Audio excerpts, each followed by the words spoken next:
Bonjour à tous, merci d'être venus avec un temps quand même assez glacial, donc un grand merci à tous. Nous tenions d'abord à remercier nos amis découpés de Saint-Mandé, Reuilly, nos anciens les arquebusiers. Nous tenions aussi à remercier Benoît qui nous a beaucoup aidé là, dans l'organisation de cette journée. Nous attendons normalement Rémi Ferraud, mais je donnerai la parole à Laurent tout à l'heure, qui doit arriver vers 4h moins le quart. Et donc voilà, merci à tous. Et puis j'espère que nos chers adhérents qui sont encore en train de faire la sieste vont descendre. Voilà, parce que plus on est de monde, plus on s'amuse. Et je vais donc donner la parole à Laurent, qui va vous donner la suite des événements.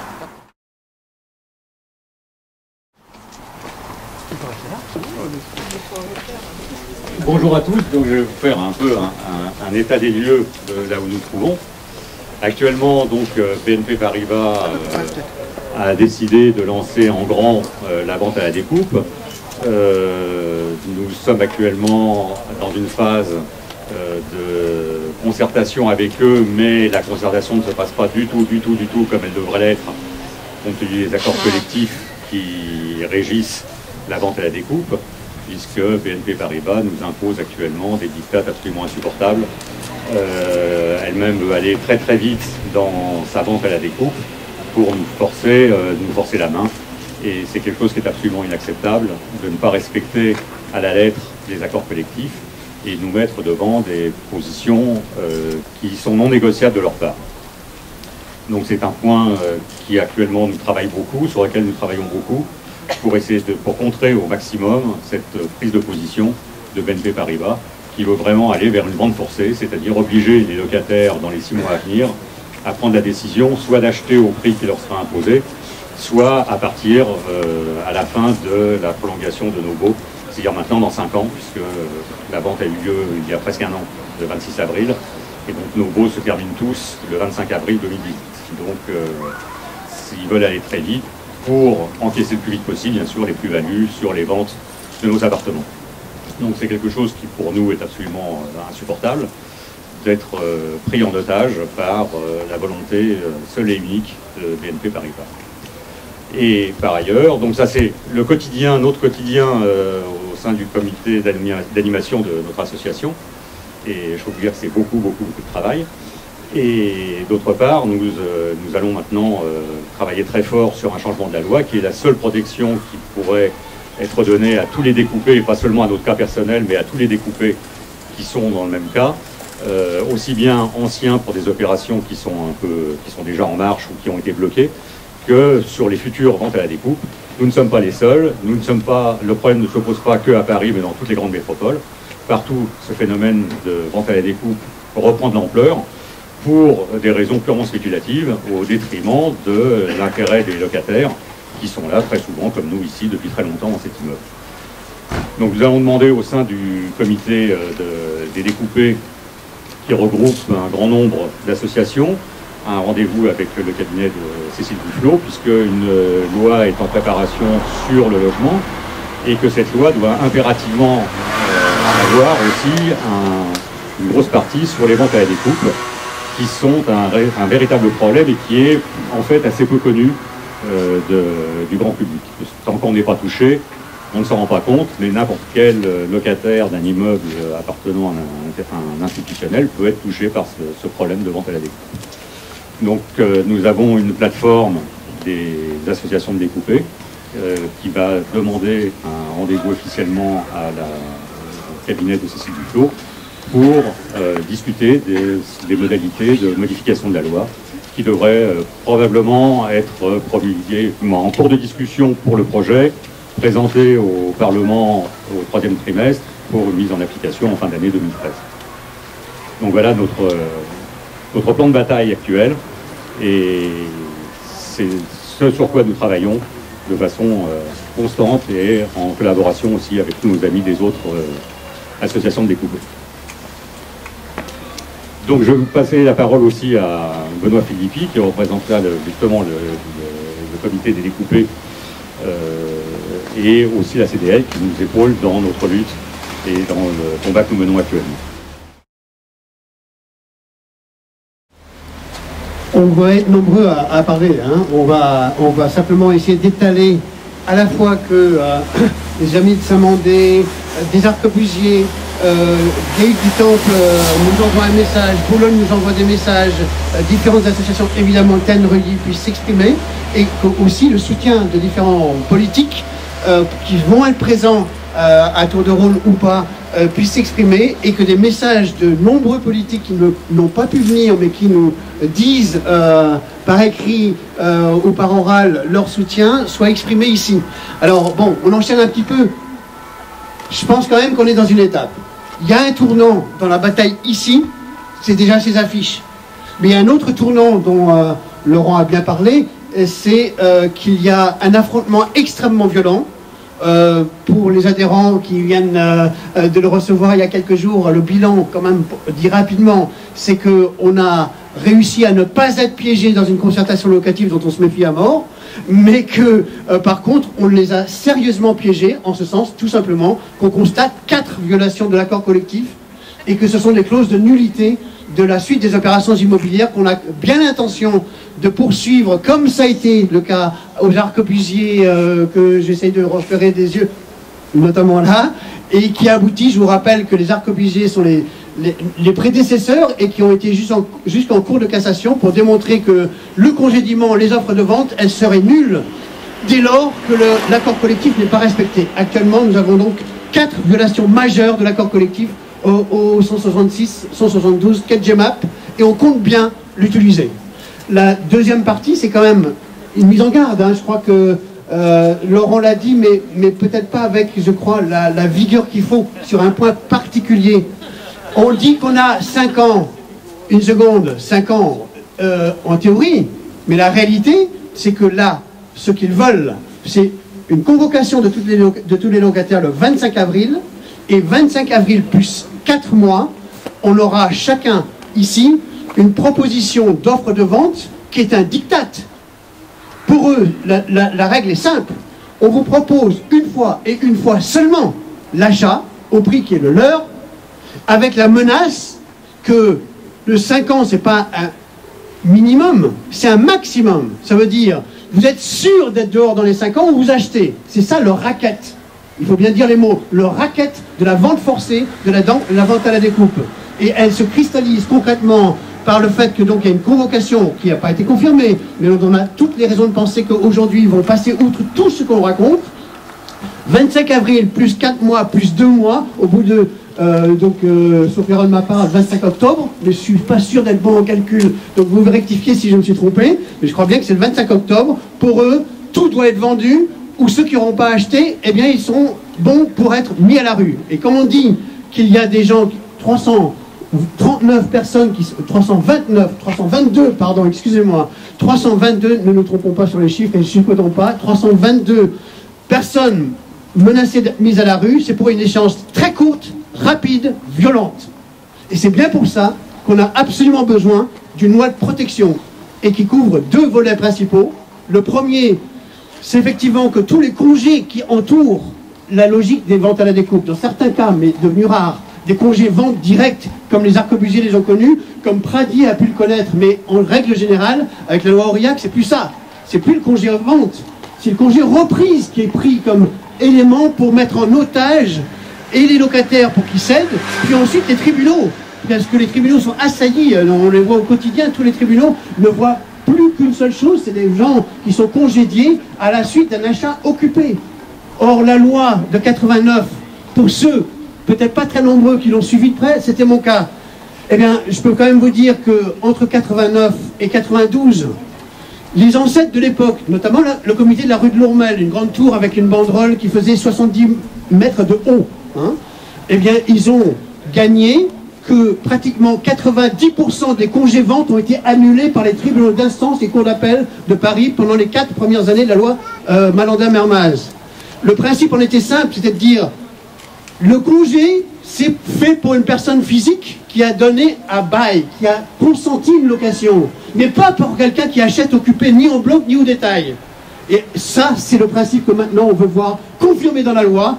Interdiction des congés de vente ou de reprise pour au moins 12 ans après un achat occupé. Parce que sinon, c'est la spéculation qui va gagner et le droit au logement qui sera bafoué. Donc ça, c'est une première chose très importante sur laquelle on veut convaincre. La deuxième, c'est que, mais on n'est pas le seul à le dire, parce que Bertrand Delanoë et Ségolène Royal l'avaient dit en 2007. Or, ça reste une totale actualité. Les collectivités territoriales n'ont pas les éléments pour réguler la mise en copropriété, qui est un acte dramatique et majeur dans la vie des immeubles. Donc il faut un permis de diviser. Voilà, c'est simple. Il faut un permis de diviser, il faut une loi. Je crois que Cécile Duflot a bien exprimé qu'elle avait envie de cette loi. Le problème, c'est qu'elle ne sera pas seule à décider et qu'il s'agit aujourd'hui de lui donner les éléments pour bouger. Et c'est vrai que les hommes politiques et les responsables politiques, hommes ou femmes, qui vont s'exprimer autour de nous aujourd'hui et dans les jours qui viennent, feront le poids de ce qu'il est nécessaire pour pouvoir avancer et gagner. Voilà.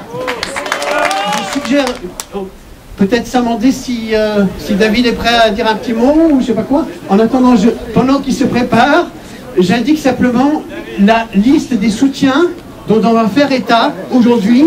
Certains vont être présents et le sont déjà, et on les en remercie. D'autres sont en train d'arriver.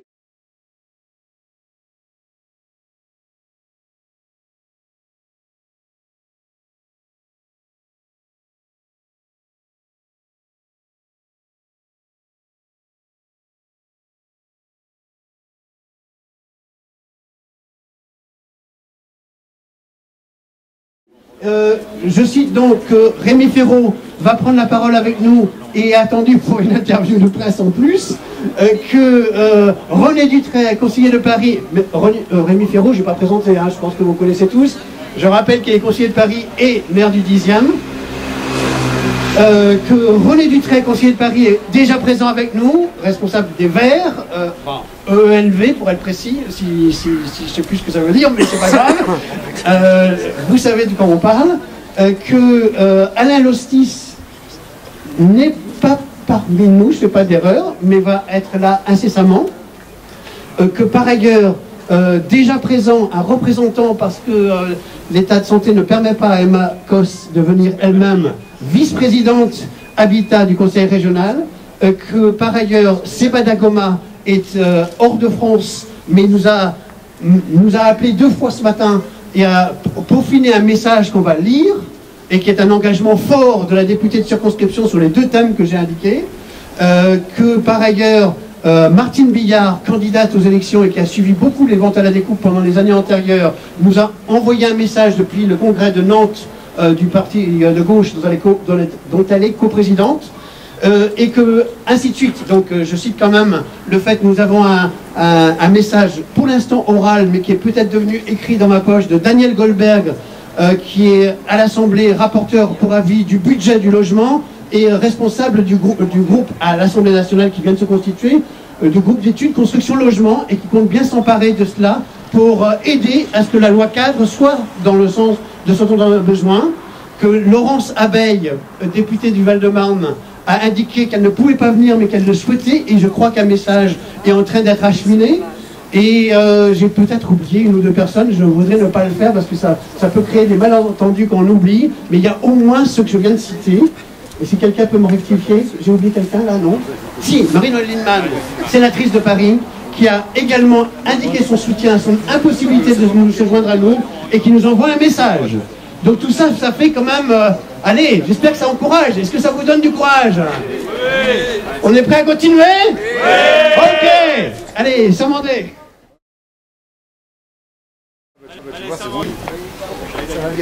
Bonjour, d'habitude c'est pas moi qui anime les débats, c'est Jacques, mais il ne veut pas aujourd'hui. Voilà, nous sommes de Saint-Mandé, nous avons créé une association en janvier 2010. 2011, oui. Et là, depuis 2 ans et demi, si vous voulez, nous sommes en train de nous battre comme vous contre la BNP, qui nous dit vous achetez ou vous partez. Nous, ça fait déjà 2 ans et demi que nous sommes dans ce combat, et il nous reste 3 ans et demi. Si dans 3 ans et demi nous n'avons pas acheté, on est obligé de partir. Donc nous avons fait une opposition annulée pour offre de vente pour non-respect des accords collectifs. Voilà, donc moi j'ai toujours été convaincu d'une chose, c'est que c'est l'union qui fait la force. Plus nous serons unis dans les actions sous l'égide de Benoît pour former une plateforme des découpés, et plus nous serons entendus. De toute façon, c'est comme ça que ça se passe. La BNP pense que leur puissance financière va fermer la bouche de tous les locataires.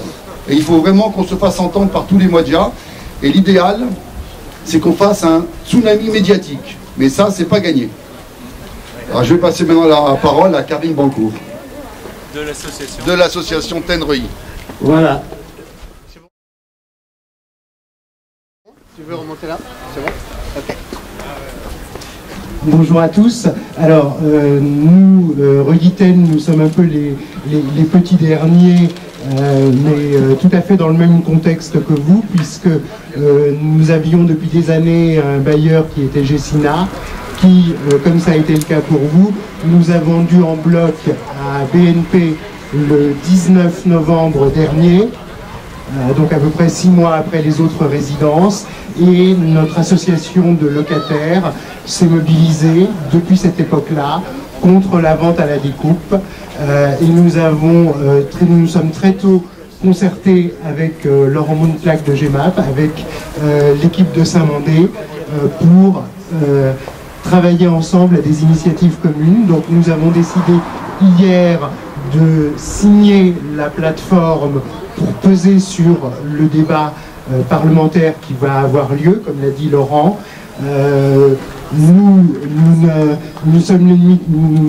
n'avons pas d'ennemis, nous voulons simplement rester locataires et avoir le choix de rester locataires dans une résidence dont beaucoup d'entre nous habitent depuis 40 ans, depuis le début de la résidence, et qui sont beaucoup de personnes âgées qui sont attachées à leur quartier et qui sont complètement paniquées et tétanisées d'être devant une petite antenne spéculative qui s'appelle BNP Paribas Immobilier Résidentiel et qui effectivement, comme l'a dit Laurent, comme l'a dit David, essaye de nous piéger en ne respectant pas les accords collectifs.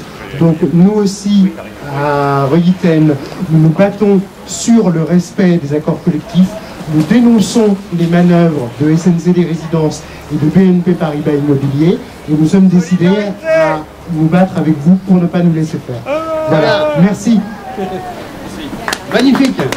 Ok, donc on est de plus en plus nombreux. Un petit mot peut-être des arquebusiers pendant qu'on accueille en même temps Rémi Ferraud qui est bien arrivé. Jean Fualdès, des arquebusiers. Et par ailleurs, pendant que Jean vient me rejoindre, je rappelle, je vous avais dit que j'avais fait une liste déjà de 10 ou 11 personnes. Je rectifie en disant que je n'avais là marqué que les personnes qui nous envoyaient des messages directement. Je sais que Rémi est également porteur d'un message d'Anne Hidalgo et je crois de Bertrand Delanoë, parce que je crois que Bertrand n'en sera pas aujourd'hui, mais que les messages sont remis à notre maire. Alors, les arquebusiers qui ont servi, je vous rappelle que la constitution du comité a eu lieu en présence et avec l'expérience des arquebusiers. Jean ?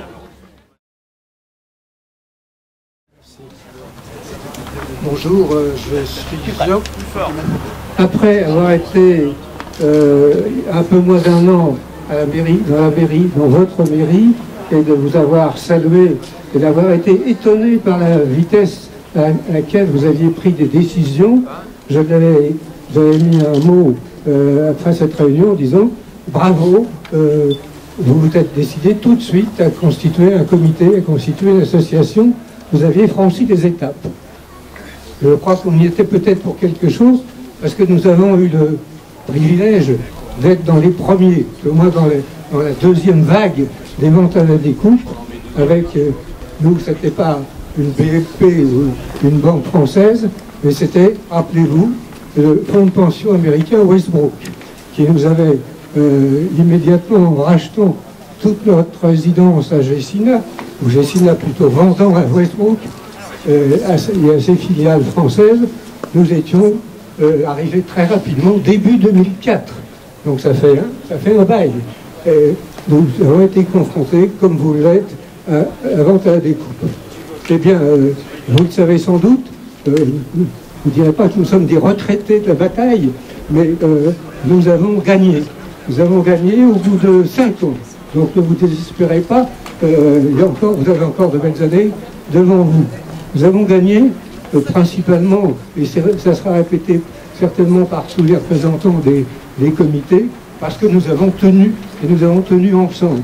Nous avons créé, bien sûr, un comité rapidement à partir de l'association des locataires, et ce comité a résisté. Vous avez, je ne sais pas si nous avons été assez visibles, mais nous sommes passés à la radio et à la télévision, nous avons tenu une banderole, nous avons fait un sitting devant le ministère du Logement, c'est-à-dire que nous avons multiplié les actions pour rendre visibles nos revendications et nos demandes.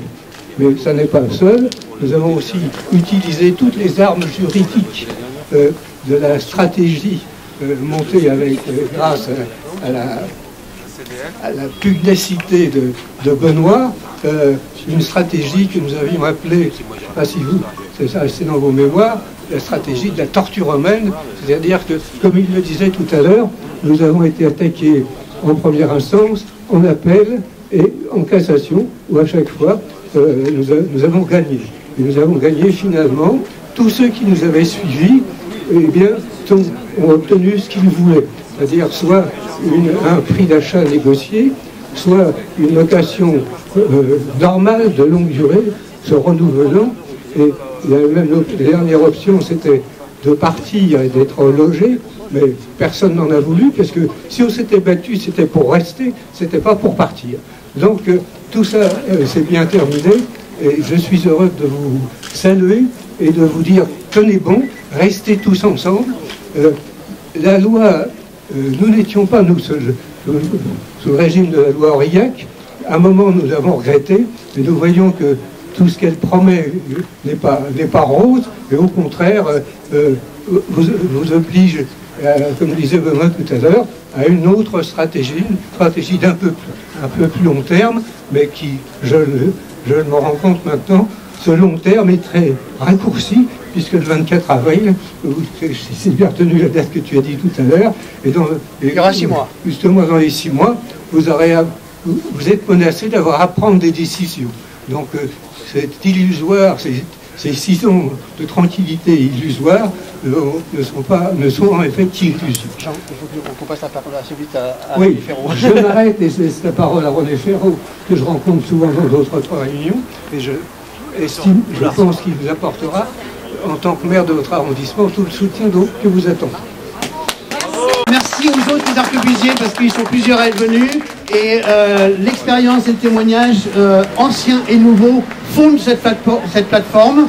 Un certain nombre de députés, de sénateurs nous ont dit le bien qu'ils pensaient de nos propositions et j'en referai part tout à l'heure, mais c'est lié à ce cumul d'expérience de ceux qui se sont battus pendant les 5 années, de ceux qui sont dans la bataille et qui ne savent pas encore la suite. Et la visibilité, ensemble, est une force énorme de conviction entre nous et de conviction vers l'extérieur. Rémi Ferraud, maire du 10e, conseiller de Paris, vient nous soutenir et peut-être avec des messages en plus. Bonjour, oui, je vais vous lire un message d'Anne Hidalgo, qui est première adjointe au maire de Paris. Mais avant tout, je suis venu ici comme maire du 10e arrondissement, et puis avec 2 élus du 10e sont présents, Alain Lostis et Paul Simondon. Il y a 1 an, je crois que j'ai fait distribuer une lettre que je vous adressais dans les boîtes aux lettres pour vous alerter. Et je pense que j'ai bien fait parce que vous avez ensuite, vous, pris la situation de votre immeuble, de vos appartements, de vos logements en main. Et vous vous battez aujourd'hui pour votre logement. Le logement dans le 10e arrondissement, c'est notre priorité depuis plusieurs années. Cette priorité au logement, elle recouvre plusieurs dimensions. De la création de logements sociaux, comme en face Passage de l'Essert, aux luttes contre les ventes à la découpe, comme dans votre immeuble. Et je dois dire que plusieurs immeubles dans le 10e arrondissement sont concernés aujourd'hui par les ventes à la découpe. C'est certainement vous qui vous mobilisez le plus. Et je crois que vous avez raison de le faire. Alors, là aussi, la lutte contre la vente à la découpe, elle relève plusieurs dimensions. L'une qui est nationale, et des modifications réglementaires et législatives surtout sont en cours, parce que la loi actuelle est insuffisante. Et je ne suis pas parlementaire, mais je sais que notre députée est mobilisée sur ce sujet. Elle a peut-être envoyé un message. Et puis qu'autour de la ministre du Logement, Cécile Duflot, évidemment, il y a un travail qui est engagé, mais il prend du temps. Et il y a aussi des situations particulières, dont d'ailleurs, qui ont été engagées avant toute nouvelle loi. Et c'est le cas ici de votre immeuble du quai de Gemap, et donc il faut se battre sur ces situations particulière. Un vœu sera adopté demain au Conseil de Paris qui rappelle l'ensemble des engagements pris par la ville et pour lesquels, élus du 10e, nous nous sommes mobilisés. Et ces engagements consistent à mettre la pression sur BNP Real Estate dans le cadre de la loi actuelle, mais aussi à rappeler la volonté de la ville de Paris. Et moi, j'y serai très vigilant, mais je sais que c'est le cas aussi de l'ensemble des élus de l'équipe municipale, pour que la ville de Paris mette en œuvre son engagement de préemption si cela devenait nécessaire. Donc je vais maintenant vous lire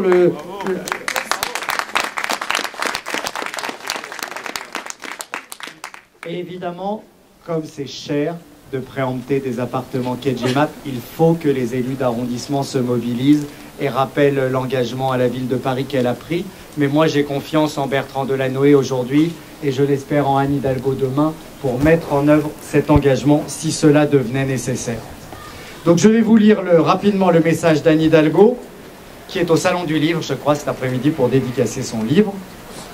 « J'aurais apprécié être parmi vous aujourd'hui, mais j'avais déjà des obligations prises de longue date.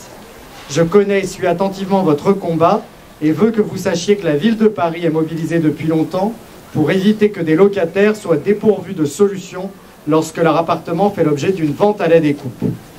La ville de Paris, dès qu'elle est informée d'un projet de vente à la découpe, soit rachète l'immeuble par préemption lorsque les conditions sont réunies, comme ce fut le cas par exemple pour la rue Pradier, ou bien veille à ce que l'ensemble des locataires se voient proposer une solution d'achat de leur logement ou bien de relogement. Aujourd'hui, il s'agit de protéger encore davantage les locataires.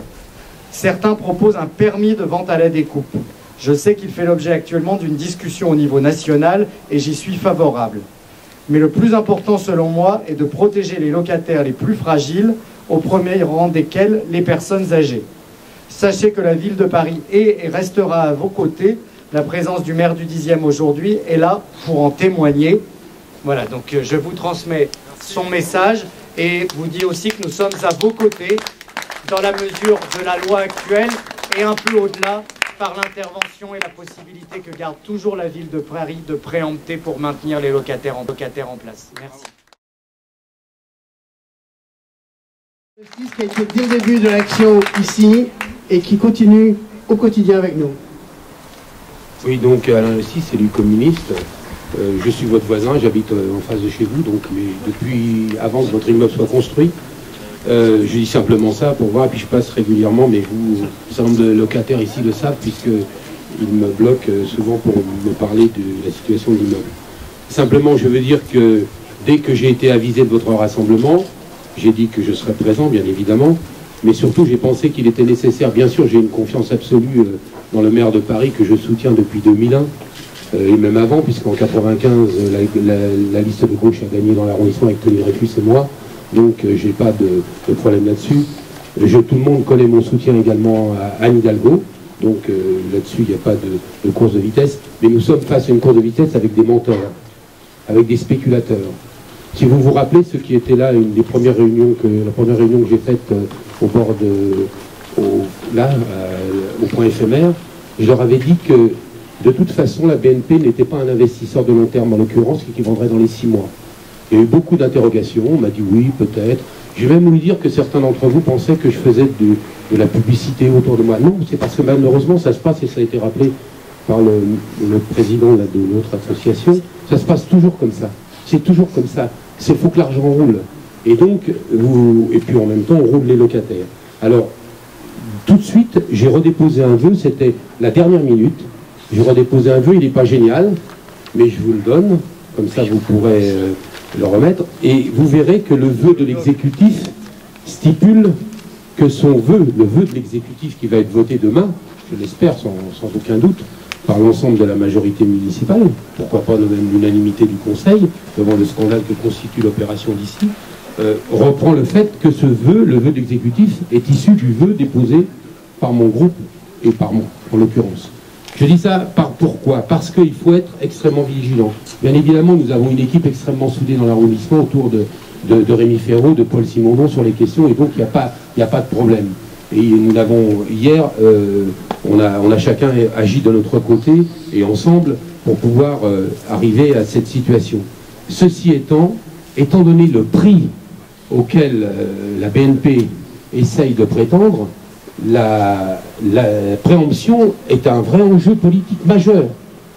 Et évidemment, on a manqué de m'opposer cela, en me disant que peut-être je jouais un peu avec l'argent des contribuables. C'est pas le problème de la vente à la découpe. Pour un vieil habitant de moi comme l'arrondissement, il y a plus d'un demi-siècle que j'habite ici, c'est l'évolution de ce quartier qui a eu des bonnes choses auxquelles nous avons contribué, notamment depuis 2001, mais même un peu avant, des mobilisations autour du Jardin Villemort, elle a commencé en 75, mais il faut qu'on puisse garder une diversité. Alors on va faire du logement social là en face, là, juste derrière, là. Il y a des gens qui se battent contre.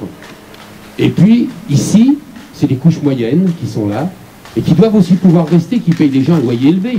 J'habite dans le même type d'immeuble aujourd'hui, en face. Donc je sais que demain, si on me demande, quand je vais me retrouver à la retraite à la fin de l'année, de payer 50% de plus, voire de double, je ne pourrais pas payer, je partirai, malgré que j'ai des revenus très corrects aujourd'hui. Eh bien, moi, je veux qu'on garde cette diversité sociale. Je veux que nos gosses à Varlin, nos gosses à côté, soient ensemble, tous ensemble. Voilà, c'est ça qu'il faut que nous fassions. Et donc, pour ça, ben oui, il faut que la puissance publique intervienne. Alors c'est cher, et j'espère qu'effectivement la loi, le nouveau gouvernement, j'en suis sûr, va faire bouger la loi, j'espère qu'elle fera bouger significativement, justement pour permettre la diversité sociale. C'est pas une vengeance contre qui que ce soit, c'est un droit humain qu'on défend, le droit au logement dans sa diversité. Alors voilà, donc le vœu, moi j'avais souhaité qu'on ait un vœu simple, le vœu sera un peu plus complexe, devant des interrogations sur le coût. Et peut-être aussi, mais ça c'est vos choix personnels que je peux tout à fait, que je respecte bien évidemment, il y a peut-être certains d'entre vous qui veulent acquérir leurs biens. C'est ce qui se dit. Moi j'ai pensé qu'il fallait préempter la totalité de l'immeuble. Je pensais que c'était une meilleure situation. Maintenant, le vœu de l'exécutif sera plutôt dans l'idée que seront préemptés les appartements qui ne seraient pas acquis par le locataire occupant. Voilà où on en est. Bien évidemment, qui peut le plus, peut le moins, je voterai le vœu de l'exécutif tout en défendant le vœu de notre groupe, mais en ayant donné l'assurance que bien évidemment notre groupe votera le vœu de l'exécutif. Mais comme je suis transparent, je voulais dire tout ça en vous disant que par ailleurs, dans le sein de l'équipe municipale, c'est difficile, au-delà des fois des effets de tribune, de trouver une différence d'appréciation, notamment ces 5 dernières années.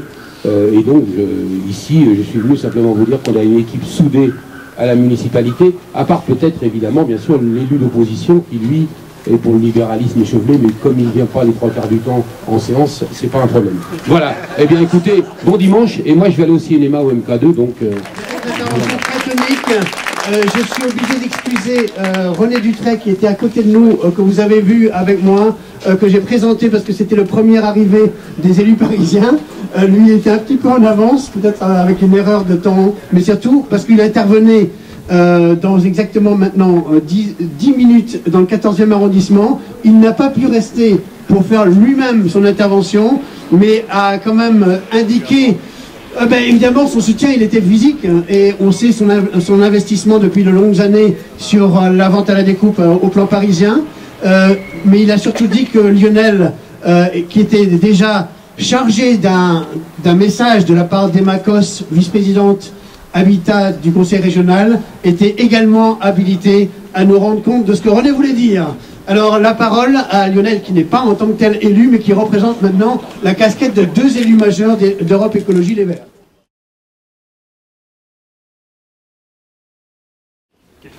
Merci beaucoup Benoît. Oui, je vous remercie de me laisser la parole. Une petite précision quand même, Benoît, je suis ici pour représenter Emmanuel Cosse, qui est absent non pas en raison de son état de santé, mais de son état tout court. La grossesse n'étant pas une maladie. Elle attend des jumeaux, donc ne pouvait pas être parmi vous aujourd'hui, mais vous avez vos soutiens, donc elle m'a chargé de transmettre ce message. C'est un immeuble qui est livré depuis 30 ans, c'est un immeuble qui a été amorti, qui est rentabilisé et qui va être rentabilisé 2 fois en étant revendu ensuite. Et cette super rentabilité spéculative de l'immeuble, eh bien, elle a un coût. Elle a un coût pour vous qui pouvez être sommé de devoir racheter des appartements que vous avez payés d'ores et déjà en payant un loyer pendant 30 ans. Mais elle a également un coût pour la collectivité qui pourrait être amenée à préempter et à financer le rachat. C'est important parce que c'est un mouvement de rachat, de vente à la découpe qui a lieu dans de nombreuses villes. On en a parlé tout à l'heure, à Paris, mais c'est également vrai dans le centre de Marseille. J'ai été récemment là-bas et c'est un phénomène qui est également très développé. Et c'est un vaste les ventes à la découpe créent un vaste mouvement d'éviction des populations, des quartiers populaires qui se gentrifient, comme on dit, mais bien malgré vous. Mais au-delà de ce problème, il faut lutter contre la vente à la découpe, mais je pense qu'au cœur du sujet, il y a le congé-vente. On en a parlé tout à l'heure, parce qu'il y a également tous les gens qui peuvent, ici autour de vous, dans des immeubles, de façon beaucoup moins visible, car ils sont seuls, qui sont des locataires de très longue date de leur immeuble, et qui se font congédier par un propriétaire qui veut vendre. Et je pense qu'au cœur de la lutte, il faut mettre la question du congé-vente, et peut-être de façon un peu plus accessoire, Benoît l'a rappelé, mais également du congé reprise, dont il faudrait sans doute encadrer un petit peu plus les règles. Par exemple, en Angleterre, le congé reprise, je sais qu'il a été aboli, je crois tout récemment, mais ne pouvait concerner qu'un propriétaire qui reprenait un logement dans lequel il avait déjà habité précédemment. Et donc ce n'est pas quelqu'un qui rachetait pour évincer son locataire. Donc c'est une disposition dont on pourrait s'inspirer. Vous n'êtes pas seul dans ce combat. Benoît a dit que vous avez engagé des procédures de nullité. Je pense que c'est un peu la première lame du rasoir. Mais il y a également la deuxième lame du rasoir qui est évidemment la loi Duflot 2 qui sera en discussion au Parlement cette année. Vous savez que Europe Écologie Les Verts a déposé une proposition de loi l'année dernière visant l'interdiction des ventes à la découpe avec 2 mesures phares. La première qui est l'interdiction du congé-vente, dont j'en ai parlé tout à l'heure, et puis également la création d'un permis de découper. Rémi Ferraud en a parlé également tout à l'heure. Je vois qu'Anne Hidalgo soutient l'idée, c'est très bien. La loi Duflot sera, j'espère, l'occasion de mettre en œuvre cette fameuse deuxième lame et d'interdire le congé-vente de manière à ce que vous puissiez bénéficier de cette loi, peut-être parmi les premiers. Enfin, si jamais les 2 lames de rasoir loupaient leur cible, vous n'êtes pas seul, puisque il pourrait évidemment y avoir une préemption de l'immeuble par la ville, et je peux d'ores et déjà vous annoncer que dans ce cas, s'il était préempté sous le régime du logement social par un bailleur social de la ville de Paris, par exemple, la région participerait au financement de ce rachat et au fonctionnement des immeubles dans le logement social. Voilà, je ne vais pas être long parce qu'on est nombreux à prendre la parole et qu'il fait très froid. Je vous souhaite de tous mes encouragements et je vous dis à très bientôt. Au revoir. Merci beaucoup. Allez, tiens, vas-y. Bon, alors, pour Saint-Mandé, je voudrais ajouter quelque chose pour compléter ce qui vient d'être dit concernant donc les opérations spéculatives des banques. Il faut avoir conscience que BNP est au cœur de ce dispositif. Ce sont les acteurs majeurs aujourd'hui de ces opérations de vente à la découpe. Si vous regardez sur Internet, il y a une page d'ailleurs consacrée aux ventes à la découpe par la BNP. Et dans toutes les régions françaises, effectivement, à Bordeaux, à Toulouse, place du Capitole, partout, ils ont agi. Partout. Donc il faut bien aussi avoir l'esprit. Aujourd'hui, BNP est au centre. Il faut aussi viser cette banque particulièrement. Il faut dénoncer son comportement. Mafia. Avec l'argent des déposants, ils achètent des immeubles pour les revendre dans les 6 mois, effectivement en faisant fi complètement des gens du tissu social habitant dans les immeubles. Donc je pense que c'est beaucoup plus vrai la souffrance en Île-de-France, parce que j'ai appelé les gens de Toulouse, j'ai appelé les gens de Bordeaux, différentes régions, je les ai contactés, et c'est vrai qu'ils vivent différemment le relogement. C'est plus facile de se reloger à Bordeaux ou à Toulouse. Hein. À Toulouse, on retrouve un appartement dans des prix à peu près équivalents. Aujourd'hui, si l'on quitte notre immeuble à Saint-Mandé, on ne pourra pas réhabiter Saint-Mandé. On habitera dans la 3e couronne On abandonnera tout ce qu'on avait connu, les écoles, nos habitudes, la vie, là où on vivait depuis 10 ans, et David y vit depuis 30 ans, par exemple, ou il y en a d'autres, dans notre immeuble, eh bien, ils devront tout abandonner. Juste pour cette opération de spéculation opérée par la BNP. Et regardez bien la BNP, ce qu'elle fait en Île-de-France. Et regardez, comparé aux autres banques, et vous verrez que c'est vraiment l'acteur principal. Et je crois qu'il y a quelque chose à faire à ce niveau-là aussi. Il faudrait politiquement les attaquer. C'est toujours la même banque. C'est toujours la même banque qui fait ces opérations. Excusez-moi d'avoir été un peu long. Je crois qu'il est important de se regrouper, que la plateforme des découpés ait un moyen de communication en réseau, effectivement, qu'on est en train de mettre en place, avec des informations qui circulent. Il faut mettre la presse aussi, la presse dans le réseau, pour arriver à leur envoyer des informations, l'AFP, le Parisien, il y a d'autres moyens de presse assez efficaces. Bon, il faudrait que Libération bouge aussi un petit peu, là. On essaye, c'est très difficile. France 3 pourrait aussi... France 3 s'est déplacée à Saint-Mandé, mais elle pourrait aussi venir lorsqu'il y a des grandes opérations comme celle-là. Voilà, je crois que c'est important de se réunir et de se rencontrer régulièrement et de se soutenir. C'est très important. Voilà, merci. Bravo, merci, très bien. La question a été posée parce qu'on a eu de la presse un peu toute la journée. Il y a un article à paraître dans le Parisien, il y a quelque chose en préparation de Libération. Il y a effectivement une difficulté aujourd'hui avec les manifestations d'avoir l'AFP avec nous, mais il y a des dépêches qui sortiront après la décision du Conseil de Paris. Et donc lundi soir et mardi matin. Et la presse France 2 et FR3 étaient en discussion avec nous, mais dans un contexte aujourd'hui quand même très délicat, qu'on ne pouvait pas complètement prévoir. Mais les banderoles sont là et l'action de presse continue pendant 8 jours. Voilà, donc on aura l'occasion de revoir qu'est-ce que tout ça donne. Une petite précision, puisque je vous avais dit qu'il y avait des soutiens qui ne pouvaient pas venir, donc je les rappelle, ça me paraît nécessaire. Et j'espère que je ne me trompe pas, donc j'espère que quelqu'un note pour vérifier que je ne fasse pas d'erreur. En plus des personnes donc présentes, en plus des Macos représentés très dignement et de la manière punchy par Lionel, il y a Daniel Goldberg, député socialiste, qui présentait pour avis le budget logement et qui suit les affaires de logement à l'Assemblée nationale, qui n'a pas pu venir mais qui nous a envoyé un message. Marie-Noëlle Lienemann, ancienne ministre, qui a envoyé un message également et qui dit l'importance de notre action. Seba Dagoma, député de circonscription, qui a un message ici. Je me permets simplement, peut-être pas de lire tout, mais de lire 2 phrases de notre députée qui dit qu'elle est malheureusement coincée ailleurs, qu'en qualité de parlementaire je resterai très mobilisé par ce sujet qui touche de nombreux Parisiens. Je vais d'ailleurs déposer une question écrite à Madame Cécile Duflot, ministre en charge du logement, pour connaître les intentions du gouvernement en la matière, notamment sur le permis de diviser et une protection contre les congés de fin de bail découlant des découpes.